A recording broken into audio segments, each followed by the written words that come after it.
جی بھائی جان بس اللہ کا احسان ہے۔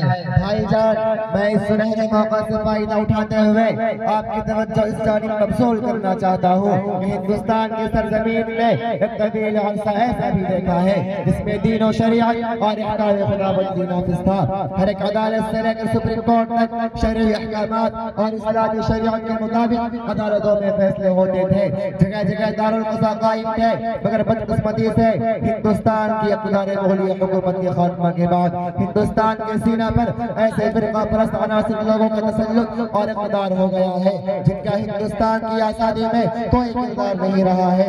آج یہ مخلوط حکومت جو ہندوستان کی کرسی اقتدار پر قابض ہے ان کے افراد انگیزوں کے وارث اور مشیر کار ہے جو اسلامی شریعت کے دستور و قانون کے کھلے دشمن ہے۔ تو کیا اس جدید ترین برا شوق دور میں بھی ہندوستان میں مسلمانوں کی کوئی ایسی مذہبی جماعت ہے جو قانون شریعت اور احکام خداوندی کا نفاذ اور مسلمانوں کے مذہبی اداروں نیز آئینی ان کی روح سے دیے گئے حقوق کے تحفظ کے لیے مثبت اقدام کریں؟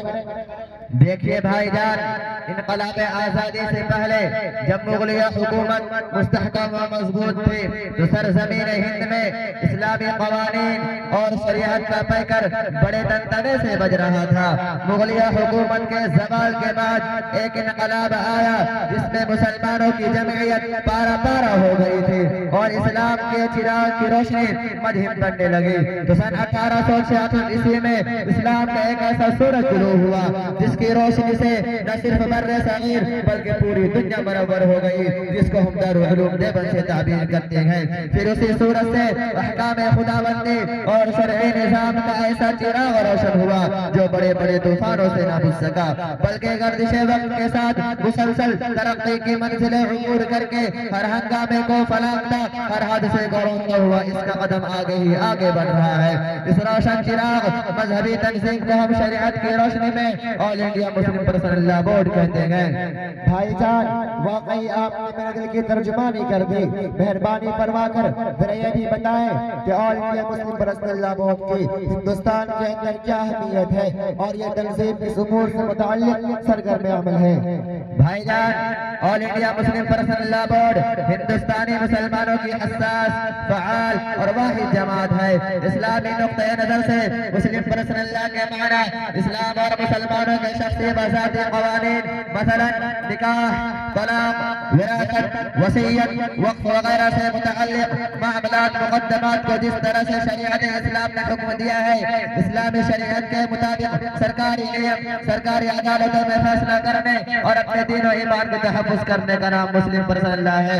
آل انڈیا مسلم پرسنل لا بورڈ اپنے اس رسم کے اعتبار سے نہ صرف کسی مخصوص علاقہ کے لیے بلکہ مسلمانوں کی تمام کارکن جماعتوں کے لیے ایک مفتی کی حیثیت رکھتی ہے جو اسلامی شعائر، اسلامی شناخت، مسلمانوں کے مذہبی و آئینی حقوق و اختیارات کے علاوہ فرقہ پرست عناصر قوتوں کے برد قدم کو روکنے نیز ہندوستان کی سیکولر روایات اور جمہوری نظام کے بقا تحفظ کے لیے سرگرم عمل ہے۔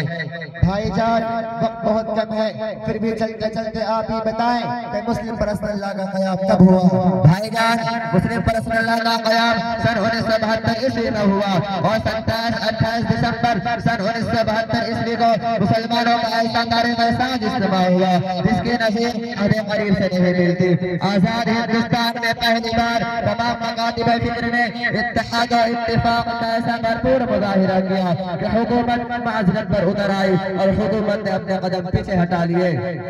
بھائی جان مسلم پرسنل لا کے بانی اور پہلا جنرل سیکریٹری کون ہوئے اور ساتھ ساتھ یہ بھی بتائیں کہ مسلم پرسنل لا کے پہلا صدر کون بنے؟ بھائی جان مسلم پرسنل لا کے بانی اور پہلا جنرل سیکریٹری حضرت مولانا سید شاہ منت اللہ رحمانی رحمت اللہ علیہ سجادہ رشید خانقاہ رحمانی منگیر ہوئے اور مسلم پرسنل لا کے پہلا صدر حکیم الاسلام حضرت مولانا قاری محمد طیب صاحب رحمت اللہ علیہ سابق ناظم دارالعلوم دیوبند ہوئے۔ جزاک اللہ بھائی جان، آپ سے مل کر بڑی ہی اہم اور قیمتی باتیں معلوم ہوئی۔ اچھا میں چلتا ہوں، السلام علیکم ورحمۃ اللہ وبرکاتہ۔ وعلیکم السلام ورحمت اللہ وبرکاتہ۔